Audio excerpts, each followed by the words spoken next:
என்ன வேணும் ஸ்கூலுக்கு எல்லாமே இங்கிருக்கு.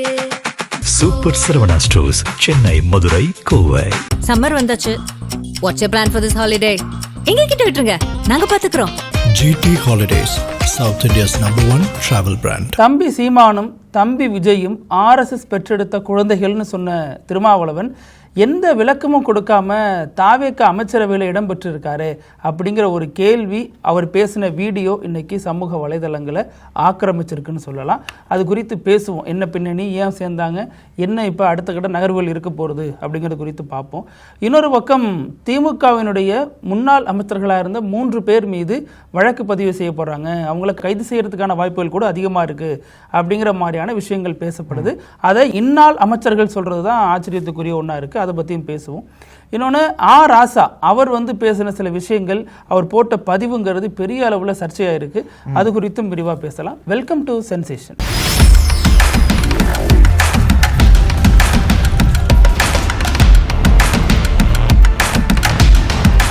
வணக்கம் பிருத்திவி. வணக்கம் அழகு. இந்த செய்திகளுக்குள்ள போறதுக்கு முன்னாடி ஒரு முக்கியமான அப்டேட் கொடுத்துடலாம்னு நினைக்கிறேன்.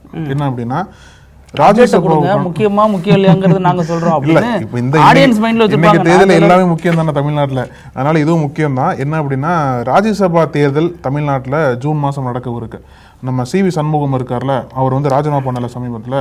அந்த இடத்திற்கான தேர்தல் ஜூன் 18ஆம் தேதி நடக்க போகுது. இது எப்படின்னா, ராஜ்யசபா பொறுத்தளவுல ஸ்டாண்டர்டா 2 ஆண்டுகளுக்கு ஒரு முறை தேர்தல் நடக்கும். யாருமே ரிசைன் பண்ணிட்டு இது பண்ண மாட்டாங்க. அந்த பதவிக்காலம் முடிஞ்சதுக்கு அப்புறம் தேர்தல் நடக்கும் இல்லையா, அது வேற. ஆனா இது பாத்தீங்க அப்படின்னா, ஆல்ரெடி இருந்த மெம்பர் ராஜினாமா பண்ணி வந்ததுனால இந்த தேர்தல் நடைமுறையே முற்றிலும் வித்தியாசமானதுன்னு சொல்றாங்க. ஏன்னா எத்தனை இடங்கள் காலியாகுதோ அந்த இடங்களுக்கு ஏற்ற மாதிரி வெற்றி கணக்கு என்பது மாறுபடும் சொல்றாங்க. இப்போ குறிப்பா தமிழ்நாட்டில் ஒரே ஒரு இடத்துக்கு தேர்தல் வரப்போகுது, அதுவும் CV சண்முகம் ராஜினாமா பண்ணதுனால. அந்த இடத்துல ஜூன் 18 தேர்தல் வந்துச்சுன்னு வச்சுக்கோங்களேன். ஒருவேளை அந்த இடத்துக்கு போட்டி வந்துச்சு அப்படின்னா, ஒரு வேட்பாளர் ஜெயிக்கிறதுக்கு 117 118 MLAக்கள் ஆதரவு வேணும். பொதுவாக பார்த்தீங்க அப்படின்னா 34 MLAக்கள் ஆதரவு கொடுத்தாலே ஒருத்தர ராஜ்யசபா MP ஆக முடியும். ஆனா அது ஸ்டாண்டர்டா நடக்கக்கூடிய எலெக்ஷன்ல இது பாத்தீங்கன்னா ஸ்டாண்ட் அலோன்னு சொல்றாங்க. ஏன்னா ராஜினாமா பண்ணி நடக்கிறதுனால இது யூஸ்ஃபுல்லா நடக்கிற மாதிரி நடக்காது. இந்த ஒரு இடம் தேர்தல்னால 118 MLAக்கள் ஆதரவு இருந்தா மட்டும்தான் இந்த ஒரு நபரால ஜெயிக்க முடியும்னு சொல்றாங்க இல்லையா. அந்த 118 என்பது தாவேகாவுக்கு இருக்கு, கூட்டணி கட்சிகளோட செய்தி பார்த்தோம் அப்படின்னா. அதனால இந்த முறை தாவேகாவுக்கு தான் வாய்ப்புகள் அதிகமா இருக்கு.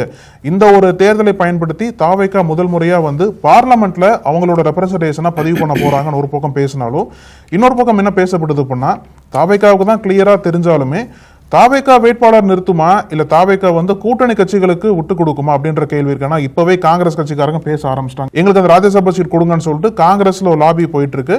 அது மட்டும் இல்லாம கூட்டணி கட்சிகளும் கேட்டுட்டு இருக்காங்க. அப்போ விஜயோட கணக்கு எப்படி இருக்க போகுது அப்படின்றது ஜூன் மாதம் நெருங்குற சமயத்துல நமக்கு தெரிஞ்சிடும் சொல்லலாம். இல்ல, இதுல முக்கியமான இன்னொரு விஷயத்தை விட்டுட்டீங்க. இதுல கூட்டணி கட்சிக்காரங்க, காங்கிரஸ்காரங்க, தாவேகால இந்த லாபி நடக்கிறது ஒரு பக்கம்.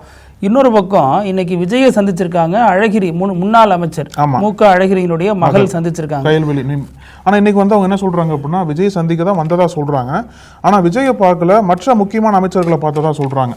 அது எதுக்காக சந்திச்சாங்க அப்படின்ற பல கோணங்கள்ல பேசப்படுது. ஆமா, அதான் அதுல இதற்கு முன்னாடியே அவங்க விஜயனுடைய ஆதரவாளரா இருந்தாங்க.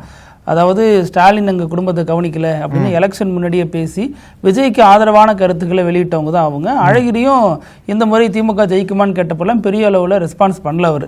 ஸோ இந்த அடிப்படையில் இந்த சந்திப்பு நடந்திருக்கிறது பின்னாடி ஒரு MP சீட்டு கணக்கு இருக்கு அப்படிங்கிறதும் பேசப்படுது.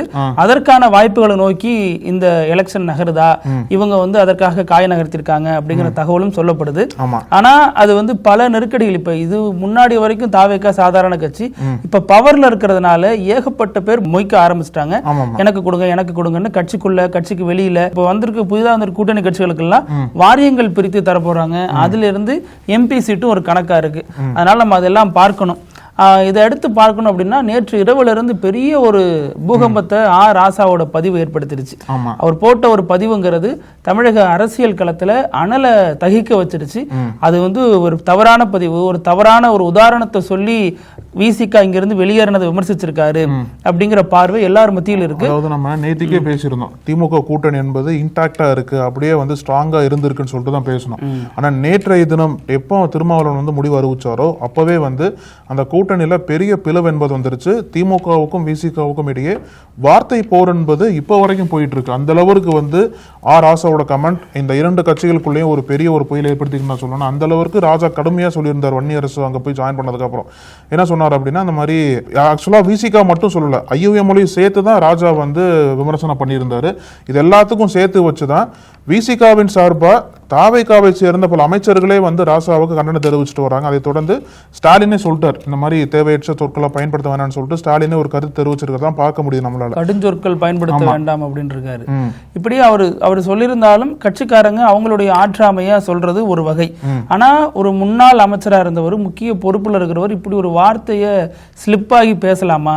இப்ப பல முறை பல விஷயங்கள்ல இந்த மாதிரி தவறான கருத்துக்கள் சொல்லி அது வந்து பெரிய சர்ச்சையாகிறது. கட்சிக்கு தேவையில்லாத வேலை தானே, ஏன் தொடர்ந்து பண்றாருன்னு ஒரு பக்கம் இருந்தாலும், இன்னொரு பக்கம் என்ன சொல்றாங்கன்னா, அவர் போட்ட பதிவு டைம் பாருங்க, இந்த சம்பவம் நடந்தப்ப ராத்திரி 11 மணி போல இந்த பதிவு போட்டிருக்காரு.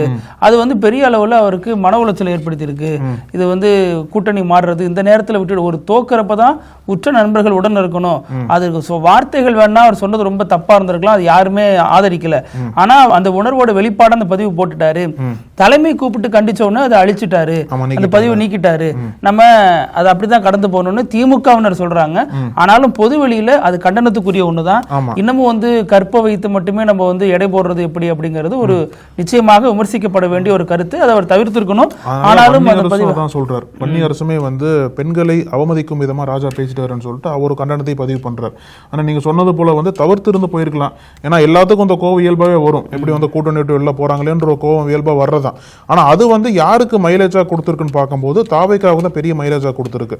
திமுக வந்து கடமை கண்ணியம் கட்டுப்பாடு எதுவுமே திமுக ஃபாலோ பண்ண மாட்டாங்க அப்படின்ற குற்றச்சாட்டு வந்து ஆதவர்ஜனா பேசியிருக்காரு. அது தேவையில்லாத ஒரு சர்ச்சை ஏற்படுத்தியிருக்குன்னு தான் சொல்றாங்க. தாவேக்காவுக்கு மைலேஜ் அல்லது குயிலேஜ் கொடுத்துருக்குனாலும் நீங்க நல்லா பாத்தீங்கன்னா கடமை கண்ணியம் கட்டுப்பாடெல்லாம் அமைச்சர் ஆதவ் பேசுறாரு.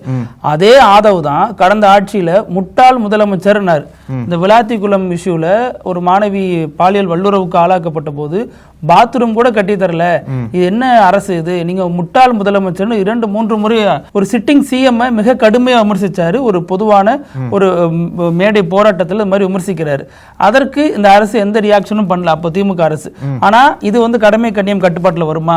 அப்புறம் ஒரு இடத்துல போறப்ப ஆதவர்ஜனாவும் புசியானந்தும் பேசிட்டு போறப்ப எடப்பாடி பழனிசாமி ஒருமையில விமர்சிக்கிறாரு. அவன்கிட்டயாச்சும் 20 பேர் வருவா, 20% இருக்கும், இவன்ட்ட என்ன இருக்குங்கிற மாதிரி மிக மோசமா ஒருமையில விமர்சிக்கிறாங்க. பாஜக முன்னாள் மாநில தலைவரையும் எடப்பாடி பழனிசாமியும் 2 பேரும் டிஸ்கஸ் பண்ணிட்டு போறாங்க. அதுக்கப்புறம் வந்து ஒரு சாரி சொல்றாரு. இப்ப இதெல்லாம் விடுங்க, இது இல்லாம கடமை கண்ணியம் கட்டுப்பாடுன்ட்டாரு அவரு. ஏன்னா திமுக இல்லைங்கிறாரு, அண்ணா சொன்னது இல்லைங்கிறாரு. இளைஞர்கள் புரட்சி வெடிக்கும், ஜென்சி புரட்சி வெடிக்கும் அப்படின்னு ஒரு பதிவு போட்டு ஏன் டிலீட் பண்ணாரு? தப்பா இல்ல, கடமை கண்ணியம் கட்டுப்பாட்டுக்குள்ள அது இல்ல அப்படின்னா டிலீட் பண்ணிருக்க மாட்டாருல்ல. எதற்கு அவர் அதை டிலீட் பண்ணாரு? இப்போ இளைஞர்கள் புரட்சின்னு சொன்னது ஒரு பக்கம், அப்புறம் எப்படிலாம் கத்தி மாதிரி செல்போன் வச்சிருக்காங்க, அங்கிருந்து கூட்டமா திரண்டு வராங்க, இப்படிப்பட்ட பேச்சுகள் எல்லாம் எதை உணர்த்துது? சரி, இப்ப இதையெல்லாம் விடுங்க. இப்போ ஒரு முதலமைச்சர், மக்களால் தேர்வு செய்யப்பட்ட முதலமைச்சரை முட்டாள் முதலமைச்சர்னு சொன்னவரை ராசாவை கண்டித்த அத்தனை பேரும் கண்டிச்சாங்களா? கண்டிக்கல. கடந்த கால வரலாறு பாத்தீங்கன்னா அது வந்து விமர்சனமா கூட கடந்து போகப்பட்டிருக்காது. திமுக இருக்கக்கூடிய கூட்டணி தலைவர்களே அதை வந்து பெரிய அளவுல எடுத்துட்டு போல. அப்போ ஒரு அமைச்சர், ஒரு முன்னாள் முதலமைச்சரை முட்டாள் முதலமைச்சர்னு சொன்னவருக்கு என்ன பதில்? எடப்பாடி பழனிசாமி ஒருமையில பேசியிருக்காரு. இப்ப 2ஆம் கட்ட தலைவர்கள் எல்லாம் பேசக்கூடிய வார்த்தைகள் எப்படி? இப்ப ராசா திமுகவுல 2ஆம் கட்ட தலைவர் அப்படின்னா விசிகால இருக்கக்கூடிய 2ஆம் கட்ட தலைவர்கள் எப்படி பேசுறாங்க, மற்ற கட்சியில இருக்கக்கூடிய 2ஆம் கட்ட தலைவர்கள் திமுக எப்படி பேசியிருக்காங்க அப்படிங்கறதும் கணக்குல வரும். இப்ப திமுக நம்ம வந்து இதுல ஸ்டாண்ட் பண்ணுங்கிற அவசியம் கிடையாது. ராசா பேசுனது நிச்சயமாக தப்பு, 100% தப்பு, அது வேற. ஆனா இதே கிரைட்டீரியா மத்த இடங்கள்ல நடக்கிறப்ப இந்த விமர்சனம் வைக்கக்கூடியவங்க என்னவாக ரியாக்ட் பண்றாங்க அப்படின்னு ஒரு பார்வை தேவைப்படுது. அப்போ அந்த ரியாக்ஷன் வந்து அங்க ஒண்ணுமே இல்லாம இருக்கு. திமுக தவறு செய்யும் பொழுது மிக கடுமையான விமர்சனத்தை சந்திக்க வேண்டியிருக்கு. இப்ப என்னன்னா, இப்போ விஜய் வந்து இத்தனை கூட்டணி கட்சிகளுக்கும் அவர் கட்சியில் எழுதிட்டாரு இல்லையா? இப்ப என்ன ஒரு ப்ரொஜெக்ஷன் போயிட்டு இருக்கு அப்படின்னா, திமுக இதுவரைக்கும் தமிழ்நாட்டுல வந்து மதச்சார்பற்ற முற்போக்கு கூட்டணின்னு சொல்லிட்டு கட்டமைச்சாங்கல்ல. இல்ல, ஒரு சின்ன இடையூறு. நான் வந்து இப்ப விளாத்திக்குள்ள பிரச்சனை வச்சுதான் முதலமைச்சரை முட்டாள் முதலமைச்சர்னு சொன்னாரு. எதுக்காக சொன்னாருன்னா திமுக காரன் சம்பந்தப்பட்டிருக்கான் அப்படின்னா அந்த காலகட்டத்தில் ஒரு பிரச்சனை உருவாக்குனாங்க. அப்புறம் அது இல்லைன்னு ஆயிடுச்சு. ஆனா அவர் இதை வச்சுதான் பிரச்சாரம் பண்ணார். ஆனா தாவேக ஆட்சி பொறுப்பேற்ற பின்னு ஒரு தாவேக்காவை சேர்ந்த ஒருத்தர் வந்து ஒரு பெண்ணுக்கு பாலியல் இது கொடுக்குறாரு, பாலியல் சீண்டல் கொடுக்குறாரு. இங்க பெரம்பூர்லயே குளத்தூர்ல. ஆமா, இங்கதான் சென்னையில தான் சம்பவம் நடக்குது, கொடுக்குறாரு. அப்ப அதை பத்தி தாவேக்கா என்ன பேசினுச்சு கருத்து? சரி, அது வந்து ஆட்சி பொறுப்பேற்ற சில நாட்கள் சொல்றதுக்கு ஒண்ணு இல்ல, அவங்க பரபரப்பா இருந்திருப்பாங்க, இது வந்து இயல்பா நடக்கிற ஒரு தவறு, அரசு சம்பந்தம் இல்லைன்னு ஏத்துக்கலாம்னு வச்சுங்களேன். அதற்கடுத்து வாங்கலேன், அதற்கடுத்து இப்ப வந்து நமக்கு கவின் தெரியும், ஆணவ படுகொலை கவின் தெரியும், சஞ்சீவ் கோவில்பட்டி சஞ்சீவ் எத்தனை பேருக்கு தெரியும்? அந்த பேரே நமக்கு தெரியாது. தாவேக ஆட்சியில தான் இப்படி ஒரு படுகொலை நடக்குது, ஆணவ படுகொலை. திமுக அப்படி ஒரு சம்பவம் நடந்தா எத்தனை தலித் இயக்கங்கள் மிக கடுமையான விமர்சனத்தை முன் வச்சு போராடி இருக்கும். இப்ப இந்த சஞ்சய், இந்த மாணவர் பேரு சஞ்சய், சஞ்சீவ்னு சொல்லிட்டேன். இந்த சஞ்சய் படுகொலை நடந்த பொழுது பாருங்க, நமக்கே அது வந்து அந்த அளவுக்கு ஃப்ளோல இல்ல, அந்த பெயர் இல்லாதனாலதான் அந்த அளவுக்கு ஊடகங்கள்ல கூட அந்த பெயர் புழக்கப்படுத்தப்படல. சோ இவருடைய படுகொலைக்கு எதிராக எத்தனை போராட்டங்கள் நடந்திருக்கு. சரிங்க, ஆதரிக்கிறவங்க தலித் இயக்கங்கள் அதெல்லாம் போராட்டம் பண்ணல. ஆனா அரசு ஒரு வார்த்தை ஆறுதல் கொடுத்து சொல்லிருக்கணும்ல. இப்ப ஸ்டாலினுக்கு அதான கண்டனம் வச்சாங்க, நீங்க போல நேர்ல போல விசாரிக்கல அப்படின்னாங்க. அமைச்சர்கள் போய் பார்த்தாங்க, விமர்சனத்துக்கு உள்ளானுச்சு, அது வேற. இப்ப இந்த தாவேக அரசு முதல்வர் இதை பத்தி பேசினாரா? இந்த சஞ்சய்ங்கிற பேரை சொல்லி ஒரு முறையாவது ஆறுதல் சொன்னாரா? அல்லது அந்த குடும்பத்தை பார்த்தாரா? கூப்பிட்டு வச்சாச்சும் பார்த்தாரா? அல்லது மற்றவர்கள் போய் பார்த்தாங்களா? இரண்டாம் கட்ட தலைவர்கள் இதை பத்தி பேசினாங்களான்னா இல்ல. அப்புறம் என்ன பெரிய மாற்றம்? அந்த ஆட்சினான இந்த ஆட்சினான எல்லாம் ஒண்ணுதானே அப்படிங்கறத நமக்கு இது உணர்த்துது. இப்போ அந்த ப்ரொஜெக்ஷன் பத்தி பேசும்போது என்ன அப்படின்னா, இது வரைக்கும் திமுக என்ன சொல்லிட்டு வந்தாங்கன்னா, செக்யூலர் ப்ரோக்ரஸிவ் அலையன்ஸ், அதாவது மதச்சார்பற்ற முற்போக்கு கூட்டணின்னு சொல்லிட்டு வந்தாங்க இல்லையா. அந்த கூட்டணி பேர்ல தான் தமிழ்நாட்டில் பல தேர்தல்களில் திமுக போட்டி போட்டாங்க. இப்போ திமுக கூட்டணியில் பயணிச்ச எல்லா கட்சிகளும் விஜய் நோக்கி போயிட்டாங்க இல்லையா. அப்போ விஜய் தான் புதிய மதச்சார்பற்ற முற்போக்கு கூட்டணி அப்படின்ற ஒரு கட்டமைப்பை வந்து கட்டமைக்கிறதுக்கு முயற்சி பண்றாங்க அப்படின்ற ஒரு பேச்சு வந்து ஓடிட்டு இருக்கு. ஏன்னா இப்போ திமுக வந்து ஏறக்குறைய ஐசோலேட் பண்ணப்பட்டுருச்சு. தேமுதிகவை தவிர யாரும் பெருசாக அங்கே இன்வால்மெண்டா இல்லை திமுகவோட. இப்போ எல்லாருமே இந்த பின்னைக்கு கூட வந்து மாமாக்க ஜவஹர்ல இருக்காருல்ல, அவரும் சொல்றாரு நம்மளும் தனிச்சந்தில போட்டி போட்டுக்கலாமோ அப்படின்ற ஒரு கேள்வி எல்லாம் சொல்றாரு. தனிச்சந்தில போட்டி போடுவோம் அப்படின்ற சொல்றாரு. அப்போ அதெல்லாமே வந்து இந்த கூட்டணி கட்சிகள் எல்லாமே வந்து திமுகவை விட்டுட்டு தாவேகா பக்கம் நோக்கி நகரும் போது தாவேகா தான் புதிய மதச்சார்பற்ற முற்போக்கு கூட்டணி அப்படின்ற ஒரு பெயரோட செயல்படும் போதுதான் இதுல இன்னொரு சிஸ்டமும் விஜய் எஸ்டாப்ளிஷ் பண்ணியிருக்காரு. என்ன அப்படின்னா, இனி வரக்கூடிய தேர்தல்களில் கூட்டணி ஆட்சி தான் அமையணும் அப்படின்ற மாதிரி கூட தமிழ்நாட்டில் காட்சிகள் மாறலாம். ஒருவேளை இந்த ஏதோ ஒரு கட்சி வந்து தனித்து போட்டி போட்டு, கூட்டணியே இல்லாம தனித்து போட்டி போட்டு தனிப்பெருமை வந்தாங்கன்னா பிரச்சனை கிடையாது. கூட்டணியோட தான் போட்டி போடுறீங்க அப்படின்னாலுமே தனி பெரும்பான்மை வரல அப்படின்னா கூட்டணிக்கு அதிகாரம் கொடுத்து தான் ஆகணும் அப்படின்ற மாதிரி கூட சிஸ்டம் செட் ஆயிருச்சு. முன்னாடிலாம் முன்னாள் சிஎம் ஜெயலலிதா போட்டி போடுவாங்க, தனிச்சு தான் போட்டி போடுவாங்க, அவங்களே நிறைய இடங்களில் ஜெயிப்பாங்க, தனித்து ஆட்சி அமைப்பாங்க. ஆனா இப்போ வந்து கூட்டணியோட தான் பயணிக்க கட்சிகள் எல்லாமே வந்து இந்த கூட்டணிக்கு அதிகாரம் அப்படின்ற ஒரு அசூரன்ஸை கொடுத்தா மட்டும்தான் பயணிக்க முடியும்ன்ற நிலைமை வந்து இப்ப தமிழ்நாட்டில் ஏற்பட்டிருக்கிறதா நம்ம சொல்ல முடியும். ஆமா, ஜெயலலிதா தனித்து போட்டியிட்டாலும் இதர கட்சிகள் இருப்பாங்க, வன்னியரசு, தமிழ்முன் அன்சாரி, கருணாஸ், இவங்க எல்லாமே இருப்பாங்க. இரட்டை சின்னத்துல போட்டியிடுவாங்க. ஆமா, இவங்க எல்லாம் இருப்பாங்க. இப்ப இதுல இன்னொரு கோணம் பார்த்தோம் அப்படின்னா, RSS பெற்றெடுத்த பிள்ளை விஜய் அப்படிங்கிறது திருமா வைத்த விமர்சனம். அதற்கப்புறம் ஆட்சிக்கு ஆதரவு தரும்பொழுது இந்த கேள்வி முன்வைக்கப்படுது செய்தியாளர்களால. இது மாதிரி நீங்க சொல்லியிருக்கீங்க, இப்ப ஆதரவு தரீங்களே எப்படி, அந்த விமர்சனம் அப்படியே தான் இருக்கு அப்படின்னு சொல்லிட்டு அதை கடந்து போனார். அதற்கப்புறம் இப்ப அமைச்சரவையில் இடம்பெறும் பொழுது இதை எப்படி எடுத்துக்கிறது? அப்ப ஒன்னு ஜஸ்டிபிகேஷன் கொடுக்கணும். இல்ல RSS பெற்றெடுத்த பிள்ளையில நாங்க தவறாக கணிச்சிட்டோம், அப்படி இல்லை ஒரு மதச்சார்பற்ற முற்போக்கு அணியினுடைய முகமா தான் இருக்கிறாரு அப்படின்னு சொல்லணும். இல்ல அப்படின்னா ஆமா, ஆனால் சூழ்நிலை காரணமாக ஆதரிக்கிறோம், ஏதாச்சும் ஒண்ணு சொல்லணும் இல்லையா. எதுவுமே சொல்லாதது ஏன்கிற கேள்வி எழுந்திருக்கு. இதை அடுத்து பார்த்தோம் அப்படின்னா, இந்த இதை பொறுத்த வரைக்கும் கடந்த காலகட்டங்களில் திமுக அதிமுக கூட்டணிகள் ரெண்டுமே சேர்ந்துச்சுன்னா மிகப்பெரிய அசம்பாவிதம், அது ஒரு பெரிய டிசாஸ்டர் தமிழ்நாட்டுக்கு அப்படிங்கிற விமர்சனம் முன்வைக்கப்பட்டுச்சு. இப்போ பார்த்தா திமுக அதிமுக கூட்டணி தவறு, ஆனா திமுகவுடைய சேர்ந்து போட்டியிட்ட கட்சிகள் தாவேகா கிட்ட போகலாம், அதிமுக விட்ட இருந்த எம்எல்ஏக்கள் தாவேகாவை ஆதரிக்கலாங்கிறது இது என்ன மாதிரியான அரசியல் நடைமுறை? அது தவறுன்னா இதுவும் தவறு தானே. அது தவறுன்னு சொன்ன யாருமே இதை தவறுன்னு ஏன் சொல்ல மாட்டேங்கிறாங்க? இப்ப விசிகா நினைச்சிருந்துச்சு அப்படின்னா இதற்கு முன்னாடியே விஜய் விசிகாவுக்கு அழைப்பு விட்டாரு, நீங்க வந்து எங்க கூட சேர்ந்துங்க, கூட்டணி ஆட்சி நம்ம செய்யலாம் அப்படின்னு நிறைய சொல்லியிருந்தாரு. எதையுமே விசிகா கன்சிடர் பண்ணல, அவங்களோட போய் சேரல. இங்க உதயநிதி ஸ்டாலின் தன் தொகுதிக்கு போகாம இவருக்கு பிரச்சாரம் பண்ணாரு, வன்னியரசு அவர்களுக்கு பிரச்சாரம் பண்ணாரு. அப்போ வன்னியரசுக்காக பிரச்சாரம் பண்ணி வன்னியரசு வெற்றி பெற்ற பின்னர் அங்க போய் சேருகிறாரு. இது என்ன நியாயம் அரசியல்ல அப்படின்னு கேட்டா அரசியல்ல நியாயம் அநியாயம்லாம் கிடையாது, அந்தந்த நேரத்து முடிவுகள் தான். இப்ப அதையும் தாண்டி சட்டப்படி சரிதான், வன்னியரசனுடைய இத்தனை ஆண்டு காலம் உழைப்புக்கு கிடைத்த ஒரு பெரிய வெற்றி. வன்னியரசு அவர்கள் ஒரு அமைச்சராகிறார் அப்படிங்கிறது நமக்கெல்லாம் மிகப்பெரிய சந்தோஷம் தான். ஒரு அடியில மண்ணிலிருந்து முளைச்சு வந்த ஒரு ஆளுமையா இருக்கிறாரு. அவரை போன்றவர்கள் வரணும், அதுல மாற்று கருத்து இல்ல. ஆனா போன வழி சரியா? இப்படி அது தேர்தலுக்கு முன்னாடி போயிருந்தா வேற, தேர்தலுக்கு பின்னாடி கூட்டணி போட்டு போனா வேற, திமுகவோட இருந்துட்டு இப்படி போறது சரியாங்கிற விமர்சனத்தை திமுகவினர் எழுப்புறாங்க. அதையும் தாண்டி ஏன் வன்னியரசு ஆதி திராவிட நலத்துறை அமைச்சரா தான் இருக்கணுமா? பேரை மாத்திக்கிட்டாங்க சமூக நலத்துறை அமைச்சர். ஆமா, இப்ப எது உண்மையான சமூக நீதி? திமுக தப்பு, நம்ம அதை கன்சிடரே பண்ண வேணாம். அதனாலதான் தாவேக்கு ஆட்சிக்கு வந்திருக்கு, அதுதான் இவங்க நம்புறாங்கன்னு வச்சுங்களேன். இப்போ இதுல வன்னியரசுக்கு இந்து சமய அறநிலையத்துறை கொடுக்கறதுல என்ன தயக்கம் இருக்கு? இவர் இந்து தானே அடிப்படையில.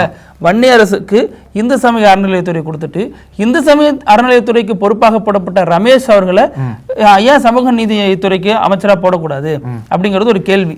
ஏன்னா என்ன ஜாதின்னே தெரியாம தான் இந்து சமய அறநிலையத்துறைக்கு நாங்க ரமேஷை போட்டோங்கிறாரு ஆதவர்ஜுன் அமைச்சர். அப்ப என்ன ஜாதின்னு தெரியாத ஒருத்தர் சென்னையில இருந்து எதற்காக கொண்டு போய் ஸ்ரீரங்கத்துல போட்டாங்க? கரெக்டா ஸ்ரீரங்கத்துல. அப்போ இது எல்லாமே திட்டமிட்டு பண்ணாலும் ஏன் அமைச்சர் இப்படி முரண்பட்ட தகவல்களை சொல்றாரு அப்படிங்கறதும் ஒரு கேள்வியா இருக்கு. இப்போ வன்னியரசு போற வழியை பத்தி ஒரு பக்கம் நம்ம விமர்சிச்சாலும் அதெல்லாம் கடந்து பார்க்கும்போது இன்னைக்கு எனக்கு பர்சனலாக என்ன தெரிஞ்சது அப்படின்னா, அவரோட அந்த இதெல்லாம் எமோஷனலாக தெரிஞ்சது பார்க்கும்போது. ஏன்னா ஒரு அந்த அமைச்சர் அறைக்கு போறாரு, பக்கத்தில் திருமாவளவன் கூட்டு போறாரு, அவரை சுற்றி ஆதவர்ஜுனா, சிந்தனை செல்வன், ரவிக்குமார்லாம் நிற்கிறாங்க. வன்னியரசு அந்த அளவுக்கு ரொம்ப நெகிழ்ந்து போயிட்டு தான் சொல்லணும். ஏன்னா அவர் திரும்ப உட்கார வைக்கிறார். ஆனால் உட்காராம எல்லாத்தோட வாழ்த்துக்களை பரிமாறிக்கிட்டு அப்புறம் உட்காந்து முதல் கையெழுத்தெல்லாம் போடுறாருன்னு வச்சுக்கோங்களேன். அந்த இடமே ரொம்ப நெகிழ்ச்சிக்குரிய இடமா மாறிடுச்சு. ஏன்னா வன்னியரசு அதிகாரத்துக்கு வரணும் அப்படின்ற ஒரு இதில் அவருக்கு அதிகாரம் கொடுக்கப்பட்டிருக்கு. அது விசிகாவினருக்கே ஒரு பெரிய கொண்டாட்டமா பார்க்குறாங்க ஒரு பக்கம். இன்னொரு பக்கம் அவரோட அந்த சம்பவம் இருக்கு இல்லையா, அந்த அறையில் உட்காந்து எல்லாரும் கிரீட் பண்ண விஷயமாகட்டும், அந்த அளவுக்கு அவரோட ஃபேஸ்ல அவ்வளோ எமோஷன்ஸ் அவர் ஃபேஸ்ல இருந்தது பார்க்க முடிஞ்சது. அந்த அளவுக்கு ஒரு நிகழ்ச்சியான சம்பவமா அது இருந்தது. ஸோ அவரால் அதிகாரத்துக்கு வர முடிஞ்சது அப்படின்னா அது எல்லாத்துக்குமே மகிழ்ச்சியான விஷயம் தான் தமிழ்நாட்டில். இதுல ரெண்டு விஷயம் இருக்கு. ஒன்னு, வன்னியரசு அங்க அறையில உட்காரும் பொழுது, அமைச்சர் வன்னியரசு உட்காரும் பொழுது அந்த டவலை இழுக்கிறாரு. அது என்னமோ ஒரு பேச்சுவார்த்தை போகுது.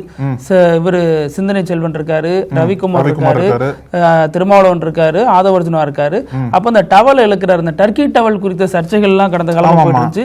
சிஎம்ஏ அதை போட்டுட்டு தான் உட்கார்றாரு, அது வேற பிரச்சனை. அதை இழுக்க வந்தாரு, அப்புறம் திரும்ப அதை இல்ல இருக்கட்டும் அப்படிங்கிறாரு, அப்புறம் போட்டுக்கிறாங்க. இன்னொன்னு, வன்னியரசனுடைய பழைய பேச்சு ஒண்ணு வைரல் ஆயிட்டு இருக்கு. தமிழ்நாட்டுல 2 ஒட்டுக்குழுக்கள் இருக்கு, பாஜகவோட ஒட்டுக்குழு. ஒன்னு சீமான், இன்னொன்னு விஜய் அப்படிங்கிற விமர்சனமும் இப்போ போயிட்டு இருக்கு. விமர்சனத்தை எல்லாம் தாண்டி இவரோட செயல்பாடுங்கிறது எல்லாத்துக்கும் பதில் கொடுக்கும் அப்படின்னு நம்ம நம்புவோம். விஜய பாஜக பக்கம் சாய விடாம இவங்களா பாத்துக்குவாங்க அப்படின்ற நம்பிக்கையில தான் இங்க இருக்கக்கூடிய தமிழ்நாடு அரசியல் செயல்பட போகுதுன்னு சொல்லலாம். நம்ம கடந்த காலத்துல அதுக்கு உதாரணம் இருக்கணும்ல, அதுதான் நான் கேட்கிறேன். திருப்பரங்குன்ற விவகாரத்துல அமைதியா இருக்கிறதும், மைக்கேல்பட்டி விவகாரத்துல அமைதியா இருக்கிறதும், கிறிஸ்தவர்கள் தாக்கப்படும் பொழுது அமைதியாக இருக்கிறதும் ஒரு நல்ல ஸ்டாண்டு. தமிழ்நாட்டுல அப்படி இருந்தா ஆட்சிக்கு வர முடியும்னு சொல்றது ஒரு தவறான முன்னுதாரணம் ஆயிடாதா? இப்ப அப்படி இருந்த பிறகும் இஸ்லாமிய இயக்கங்களும் இந்த மாதிரியான முற்போக்கு இயக்கங்களும் ஒரு ஆதரவை தருவாங்க அப்படிங்கிற ஒரு இமேஜ் உருவாகிறது ஒரு தவறான முன்னுதாரணம் ஆயிடாதாங்கிறது தான் ஒரு கேள்வியா இருக்கு. இங்கதான் கூட்டணி கட்சி தலைவர் இருக்காங்க இல்லையா, அந்த தலைவர்கள் எல்லாத்துக்கும் ஒரு மிகப்பெரிய பங்கு என்பது இருக்கு. அதாவது இப்போ ரீசெண்டாக பார்த்தீங்க அப்படின்னா சண்முகம் இருக்கார்ல, அவர் விஜய் சொன்னதா அவர் வெளில பேட்டி கொடுக்குறாரு. இந்த மாதிரிலாம் கவர்னர் ஆளுநர் மாளிகையில் நடந்ததுன்னு சொல்லிட்டு அவர் பேட்டி கொடுக்குறாரு. இப்போ இவங்களோட பங்கு எப்படி இருக்கு அப்படின்னா, இவங்களும் விஜய்கிட்ட சில விஷயங்களை சொல்லுவாங்க, நம்புறாங்க. எந்தெந்த விஷயங்களை நீங்க நேரடியா பதில் கொடுக்கணும், அதெல்லாமே ஒரு புஷ் பண்ணணும். விஜயை நச் பண்ணா மட்டும்தான் பேச முடியும் அப்படின்னா இந்த தலைவர்கள் எல்லாமே அந்த வேலையை பண்ணி விஜயோட வாய்ஸா அவங்க இருந்தா மட்டும்தான் விஜய்க்கு ஒரு நல்ல ஒரு கிளாரிட்டி கிடைக்கும். ஏன்னா எதுவுமே பேசாம இவங்களை மட்டும் தொடர்ந்து பேசிட்டு இருந்தா, ஏன்னா இவங்க எல்லாம் சிஎமோட அபிஷியல் பிரஸ் பர்சன்ஸ் கிடையாது, ஒரு கூட்டணி கட்சி தலைவர்கள். அவங்க விஜயோட வாய்ஸா இல்லாம விஜயோட வாய்ஸா இருக்கணும் அப்படின்றது எதிர்பார்ப்பு இங்க இருக்கு. ஏன்னா எப்படி எல்லாம் விஜய் சார்பா இவங்க பேசுறாங்களோ அதே மாதிரி இவங்க விஜய்கிட்ட சொல்லி அந்த நிலைப்பாட்டுல நீங்க ஸ்ட்ராங்கா இருக்கணும் அப்படின்றத வலியுறுத்த வேண்டிய தேவை எழுந்திருக்குன்னு சொல்லலாம். ஆனா சிஎம் பிரஸ் சந்திக்கிறதே இல்லையே. இப்ப நாள் 10 நாள் ஆயிடுச்சு. ஆனாலும் என்ன தயக்கம்? ஏன் ஒரு எல்லாத்தையும் பழக மாட்டேங்கிறாரு, மக்கள் மத்தியில வர மாட்டேங்கிறாரு, அல்லது வாக்களித்த பிறகு, அதாவது பதவியேற்ற பிறகு மக்கள் சந்திப்பு பேட்டி எதுவுமே அவர் கொடுக்கல. அப்போ என்ன நடக்குதுங்கிறது புரியல. ரெண்டாவது, திருமா தேர்தலுக்கு முன்னாடி சொன்னார் இல்லையா, இது கொள்கை கூட்டணி, இது தேர்தலுக்காக மாறக்கூடிய கூட்டணி அல்ல அல்ல, நாங்க வந்து கொள்கையாகவே பல ஆண்டு காலம் ஒன்னா பயணிக்கிறோங்கிறதும் இப்ப விமர்சனத்தை சந்திச்சுட்டு வருது. அதே மாதிரி விசிக வேலை செய்யல அப்படின்னு அவராக ஒப்புதல் வாக்குமூலம் கொடுத்ததும் இப்ப அது ஒரு விவாதத்துக்கு உரியதா இருக்கு. இப்ப திமுகவினர் என்ன விமர்சிச்சாலும் திமுக தலைவர் வாழ்த்து சொல்லிட்டாரு, கொள்கை தோழமைக்கு வாழ்த்துகள் அப்படின்னு சொல்லிட்டு ரொம்ப பக்குவத்தோட அதை அணுகியிருக்காரு. இதையே திமுக தொண்டர்களும் அணுகினால், இதே மாதிரி அவங்க ஃபாலோ பண்ணால் இந்த தேவையற்ற சர்ச்சைகள் தவிர்க்கப்படும் அப்படிங்கிறது ஒரு விஷயமா. இப்போ ரீசெண்டா பிருத்திவி, இப்போ ரீசெண்டா ஒரு 2 வெவ்வேறு விதமான கமெண்ட்கள் வந்து வைரலா போயிட்டு இருக்கு. அந்த கூட்டணி அதிகாரத்தை பத்தி வந்து ரொம்ப பெருமையா பேசுறாங்க. ஒரு கமெண்ட்ஸ் எல்லாம் பாத்தீங்க அப்படின்னா, இன்னொரு கமெண்ட்ஸ் என்ன சொல்றாங்க அப்படின்னா, இவங்க என்ன சொல்றாங்க, அது சமூக பாய்ச்சல்னு சொல்றாங்க இல்லையா கூட்டணி ஆட்சி அதிகாரம்லாம். இன்னொரு கமெண்ட்ஸ் என்ன சொல்றாங்க அப்படின்னா, விஜய்க்கு வந்து ஒரு வழி கிடையாது. இப்போ இதுவே விஜய் 108 இடங்கள் ஜெயிச்சாரு இல்லையா, இதுவே 140 ஜெயிச்சிருந்தா கூட்டணி கட்சிகளுக்கு அதிகாரத்துல கொடுத்துருப்பாரா அப்படின்ற ஒரு கேள்வி இருக்கு. விஜயால மெஜாரிட்டி வர முடியல, வர வழி இல்லாம தான் கொடுத்தாருன்னு சொல்லிட்டு இந்த ஒரு குரூப் ஆஃப் பீப்புள் சொல்றாங்க. ஆனா அதே சிம்பிள் மெஜாரிட்டி விஜய் எடுத்திருந்தாரு அப்படின்னா இத்தனை இடங்களை கூட்டணி கட்சிகளுக்கு கொடுத்துருப்பாரான்னு கேட்டா அந்த அளவுக்கு உறுதியா சொல்ல முடியாதுன்னு தான் சொல்றாங்க. நீங்க சொல்ற மாதிரி 140 வந்திருந்தாரு அப்படின்னா அவங்களோட சேர்ந்து தேர்தலை சந்திச்சிருந்தா ஆட்சியில பங்கு கொடுத்திருப்பாரு. ஆனா எதிர்கட்சியில எதிரணியில இருக்கிறவங்களுக்கு கூப்பிட்டு கொடுத்திருப்பாராங்கிறதுலாம் ஒரு கேள்விதான். அப்புறம் அதிமுக அது ஒரு பெரிய கதை. பொறுத்த வரைக்கும் பாருங்களேன், இவங்க இப்ப ஆதவர்த்தன் என்ன சொல்றாரு, அதிமுக ஆதரவு கேட்டிருந்தா ஆட்சியை தொடர வச்சிருக்கலாம், ஆனா நாங்க முற்போக்கு சக்திகளோட இணைந்து செயல்படணும்னு நினைச்சோம், அதனாலதான் நாங்க உங்கள்ட்ட ஆதரவு கேட்கல அப்படிங்கிறாரு. ஆதரவு கேட்காம தான் போய் சால்வ போட்டாரா விஜய்? விஜயே போயிட்டு சால்வ போடுறாரு. அவங்க போறதுக்கு முன்னாடி சோஃபா போதெல்லாம் விமர்சனம் ஆகுது. அப்போ இவங்க சால்வை போட்டு ஆதரவு கேட்டதன் அடிப்படையில் அவங்களும் வாக்களிச்சாங்க, இவங்க ஆட்சி நிலைச்சிச்சு. ஆனாலும் இப்போ இப்படி ஒரு நிலைப்பாடு எடுத்த பின்னாடி எஸ்பி வேலுமணி உள்ளிட்டோர் எங்க போறதுன்னு தெரியாம நட்டாத்துல இறங்கிட்டாங்க. எடப்பாடி பழனிசாமி ஹாப்பியா இருப்பார், எங்கிட்ட தானே வரணும் நீங்க, வாங்க வாங்க வெயிட்டிங் அப்படின்னு உட்கார்ந்து. ஆமா, ஆனா எடப்பாடி ஏத்துக்க மாட்டாரு. பழைய மனநிலையில அவர் இல்லை. ஏன்னா ஆல்ரெடி தொடர் தோல்வி, வாய்ப்பு கிடைக்காதான்னு காத்துக்கிட்டு இந்த மாதிரி சந்தர்ப்பத்துல வெளியே போய் பிரச்சனை பண்றவங்கள மறுபடியும் எப்படி உள்ள கூப்பிட்டு வச்சு அவர் பேசுவாருங்கிறது ஒரு கேள்வி. இன்னைக்கே வேலுமணி பிரஸ் மீட்ல சொல்றாரு பாருங்க, அந்த பிரஸ் மீட்ல சண்முகம் இல்ல, இன்னைக்கு வேலுமணி தான் பேசுறாரு. அப்ப என்ன சொல்றாரு அப்படின்னா, எடப்பாடி பழனிசாமி தான் எங்களோட அவரு தான் எங்களை நிரந்தர பொதுச் செயலாளர்னு சொல்லிட்டு இந்த பொதுக்குழு கூட்டுறதுக்கு எதுக்காக கூட்ட சொன்னோம் அப்படின்னா, கட்சி தொடர்ந்து தோல்வி சந்திச்சிட்டு இருக்கு, அதெல்லாம் குறித்து விவாதிக்க தான் பொதுக்குழு கூட்ட சொன்னோம்.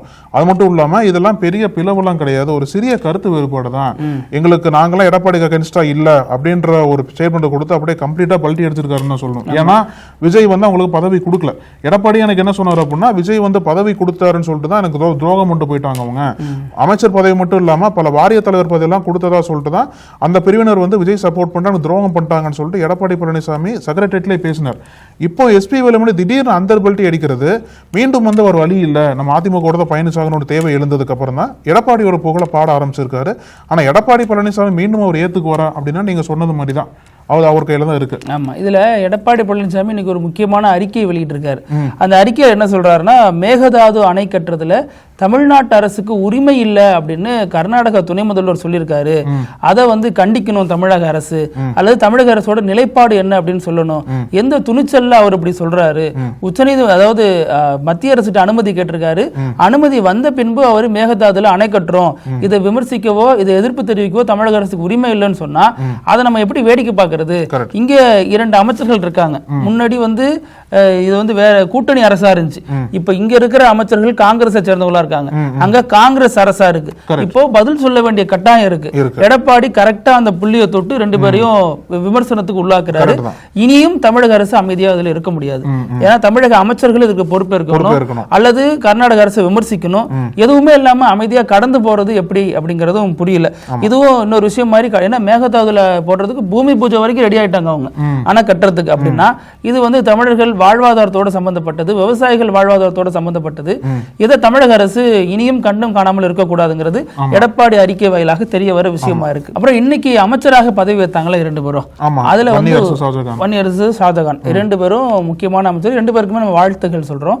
அதுல இன்னைக்கும் வந்தே மாதரம் தான் பிரதானமா பாடப்பட்டு தமிழ் 3வது இடத்துக்கு தள்ளப்பட்டிருக்கு. இதை வந்து நார்மலைஸ் பண்ணிட்டாங்க. நீங்க நல்லா பாத்தீங்கன்னா இன்னைக்கு ஊடகங்கள் இது பெரிய செய்தியா கேரி பண்ணல, எங்கேயுமே சோசியல் மீடியால இது பெரிய செய்தியா வரல. ஏன்னா ஒரு முறைன்னு அது செய்தியா இருக்கு. விஜய் முதல்வராக பதவி ஏற்கிறார், அப்ப இந்த பிரச்சனை. அடுத்து தற்காலிக சபாநாயகர் பதவி ஏற்கிறார், அப்ப இந்த பிரச்சனை. அடுத்து மீண்டும் அமைச்சரவை, ஆமா நேத்து அமைச்சரவை, இன்னைக்கு அமைச்சரவை எக்ஸ்டென்ஷன்ல 2 பேர் பதவியேற்கிறாங்கிறப்ப இது ரொம்ப சாதாரணமா கடந்து போகப்படுது. இவர் ஆதவர்ஜன அமைச்சர் என்ன சொல்றாருன்னா, திமுக ஆட்சியிலையும் நீதியரசர்கள் பதவியேற்கிறப்ப இந்த மாதிரி தான் பண்ணாங்க, ஆளுநர் பதவியேற்பு விழாவில் இந்த மாதிரி தான் வந்தே மாதிரி தான் முதல்ல போட்டாங்க அப்படிங்கிறாங்க. அவர் சரியில்லைங்கிறதுனால தானே அவங்க எதிர்கட்சியில இருக்காங்க, அதனால தானே மக்கள் அவங்க எதிர்கட்சி கொடுத்திருக்காங்க, உங்களை ஆளுங்கட்சியா கொடுத்திருக்காங்க. இன்னமும் மோடி நேரு சொல்ற மாதிரி நீங்க எத்தனை நாள் திமுக சொல்லிட்டே இருப்பீங்க? உங்களுடைய வேலையை நீங்க பார்க்க வேண்டியதானே. அப்ப நீங்க சொல்லி முட்டி மோதி பார்த்து முடியலன்னு சொல்றது வேற, நாங்க சொன்னோம் அவர் கேட்கல அப்படின்னா அது டிசைன். அதுதான் தமிழ்நாடு விசஸ் டெல்லின்னு திமுக சொன்னப்ப நமட்டு சிரிப்பு சிரிச்சது விஜய். சிஎம் தான் வந்து அன்னைக்கு தாவேக தலைவரா இது எப்படி இங்க தேர்தல் நடக்குது, நாங்க டெல்லியில போய் தேர்தல் நடக்குதுன்னு கேட்டு அதை விளையாட்டா மாத்தினாரு. இன்னைக்கு நேரடியா அந்த ஹீட்டை உணர்றாருன்னு நான் நினைக்கிறேன். ஆளுநர் இங்க உட்கார்ந்துக்கிட்டு நேரடியா அவர் கூட பிரச்சனை பண்றாரு. ஆனா அதற்கு சரியான கவுண்டர் அட்டாக்க தாவேக அரசால தர முடியல அப்படிங்கறத நம்ம பார்க்கிற விஷயமா இருக்கு. அப்புறம் இன்னொரு முக்கியமான விஷயம் எடுக்க நீங்க கவனிச்சீங்கன்னா தெரியும். ஒன்னு சேகர் பாபு மீது வழக்கு பதிவு பண்ணிருக்காங்க. இப்ப அது எப்ப தேர்தல் அன்னைக்கு நடந்த ஒரு பிரச்சனை. சினோரா, அசோக் சினோரா இருக்கார் இல்லையா தாவேகா, அவருக்கும் இவருக்கும் அந்த கைகலப்பு. அப்போ வந்து பிரச்சனை நடக்குது. அதுல இவர் மீது வழக்கு பதிவு பண்றாங்க. தாக்கல் இவர் வந்து கூட்டத்தை சேர்த்துட்டு அந்த தரப்பை தாக்கிட்டாரு அப்படின்னு சேகர் பாபு மீது வழக்கு பதிவு. இத்தனைக்கும் அன்னைக்கு இருந்தது எந்த அரசாங்கம்னா காபந்து அரசா அல்லது தேர்தல் ஆணையம் சம்பந்தப்பட்ட இதுதான் இருந்தாங்க. அப்ப அவங்க இதை வழக்கா போடல. அப்போ இடைப்பட்ட காலங்கள்ல காவல்துறையும் இதை பத்தி கண்டுக்கல. இன்னைக்கு அரசு அமைஞ்ச பிறகு வழக்கு போடுறாங்க. அப்ப இந்த தரப்புல வழக்கு இல்ல, இவங்க எதுவும் அடிக்கல, ஃபுல்லா அடி வாங்கினாங்க அப்படிங்கிற அடிப்படையில ஒரு சிசிடிவி ரிலீஸ் பண்றாங்க. ரிலீஸ் பண்ணி இவங்க மீது வழக்கு பதிவு செய்யப்படுது. அசோக் சினோரா எந்த அளவுக்கு சேகர் பாபு விமர்சிச்சாரு அப்படின்னு தெரியும், அவர் எந்த அளவுக்கு இவருக்கு பதிலா ரியாக்ட் பண்ணாருங்கிறது தெரியும். இந்த அடிப்படையில முதல் குறியாக இவர் மீது சேகர் பாபு குறி வைக்கப்பட்டிருக்கார். அடுத்து பார்த்தோம் அப்படின்னா கிட்னி திருட்டு அல்லது கிட்னி முறைகேடு இந்த தொடர்பான வழக்குல நிச்சயமாக நாங்க எல்லாரையும் விசாரிப்போம், தேவைப்பட்டால் முன்னாள் அமைச்சரையும் விசாரிப்போம் அப்படின்னு இன்றைய சுகாதாரத்துறை அமைச்சர் அருண்ராஜ் சொல்லியிருக்காரு. அப்போ இது வந்து கேள்வியே எழாமலேயே அவங்களை நோக்கி சொல்றாரு. அப்ப இது வரைக்கும் எந்த விசாரணையும் நடக்கல, இதுதான் காரணம், இந்த அமைச்சர் காரணம், முன்னாள் அமைச்சர் காரணம் எதுவும் தெரியல. போற போக்கிலே சொல்றாங்க அவர் தேவைப்பட்டால் அவரை நாங்க விசாரிப்போம், அவர் மீது நடவடிக்கை எடுப்போம் அப்படிங்கிறாங்க. அதே மாதிரி மின்சார வாரியத்தில் ஏதாவது முறைகேடுகள் நடந்திருந்தா முன்னாள் அமைச்சர் மீது நடவடிக்கை எடுப்போம் அப்படின்னு சிடிஆர் நிர்மல்குமார் சொல்றாரு. ஆமா, மின்சாரத்துறையில நடந்திருந்தா இவங்க மேலே நடவடிக்கை எடுப்போம் அப்படின்னா செந்தில் பாலாஜியும் அதுல சம்பந்தப்பட்டிருப்பாரு, இவர் இருக்காருங்கிற அடிப்படையில இவங்க எல்லாருமே அமைச்சர்கள் மீது தான் குறி வைக்கிறதுல குறியா இருக்காங்க அப்படிங்கறத நம்ம பார்க்க முடியும். இதுல இன்னும் எடுத்தோம்னா வெறுமனே அமைச்சர்கள் மட்டும்தான் காரணமா? இப்போ ராதாகிருஷ்ணன் இருக்காரு மின்சார வாரியத்துல பொறுப்புல இருக்காரு, அவரு தான் கடந்த ஆட்சியில் இருந்தாரு. அப்போ இவங்க அதிகாரிகள் சம்பந்தப்படலையா? அதிகாரிகள் மீது என்ன பார்வை இந்த அரசுக்கு இருக்கு?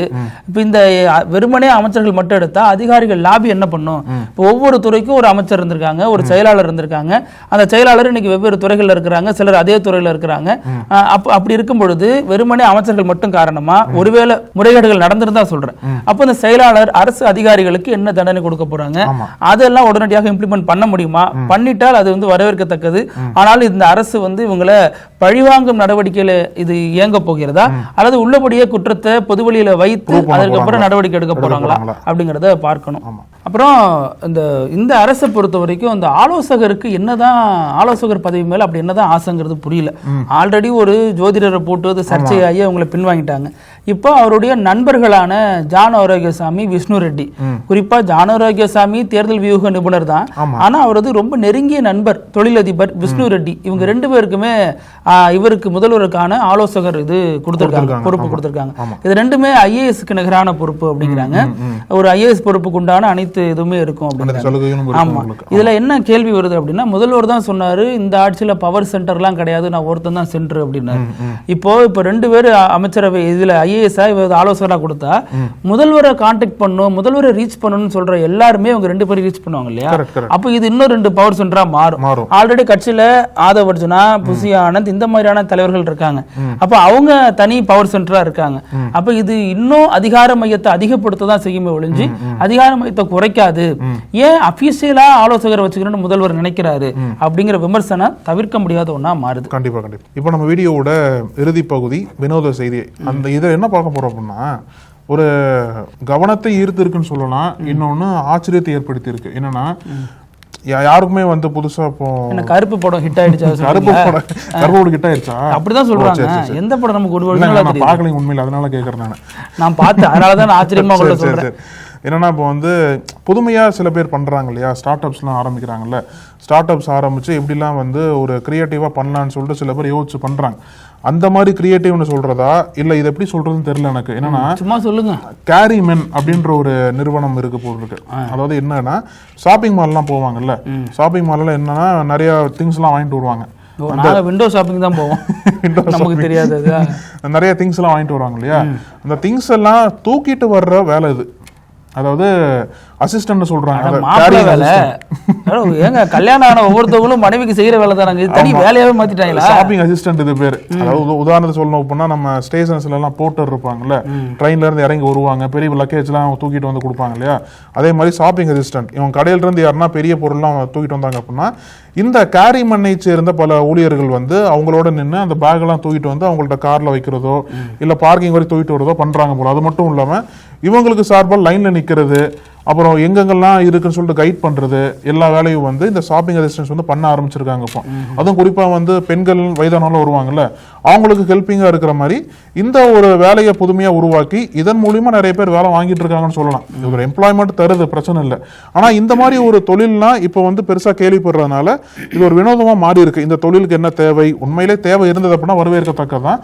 அதனால இதை ஒரு வினோதமா பார்க்கவும் செய்யறாங்க. ஆனா திருமணமான ஆண்களுக்கு இப்பதான் தெரியும், நாம இத்தனை ஆண்டு காலம் ஏமாற்றப்பட்டு கொண்டிருக்கிறோம், இதுக்கு ஒரு தொழில் இருக்கு, இதுக்கு ஒரு வருமானம் இருக்கு, அது தெரியாம நம்ம இலவச சேவையா பண்ணிட்டு இருக்க அப்படின்னு நம்ம வீடியோ பார்த்து விழிப்புணர்வு அடைந்து அதற்குரிய வேலைகளை செய்ய ஆரம்பிச்சிருவாங்க. பேசும் அழகு. மீண்டும் பல செய்திகளோட நாளைக்கு சந்திக்கலாம். நன்றி. தொடர்ந்து பேசலாம் பத்தி. நன்றி. நக்கீரன் டிவிக்கு சப்ஸ்கிரைப் செய்யுங்கள். உங்கள் ஆதரவே எங்கள் பலம். ஆசிரியர்களுக்கு நண்பனாகவும் மாணவர்களுக்கு ஆசானாகவும் திகழும் தேர்வு வழிகாட்டி. ஒவ்வொரு பாடத்திற்கும் அனுபவமிக்க ஆசிரியர்களின் துல்லியமான தெளிவான விடைகள். CNC இருக்கு, தேர்வு பயம் எதற்கு? இது தீரன் பப்ளிஷிங் ஹவுஸ் விற்பனை வெளியீடு.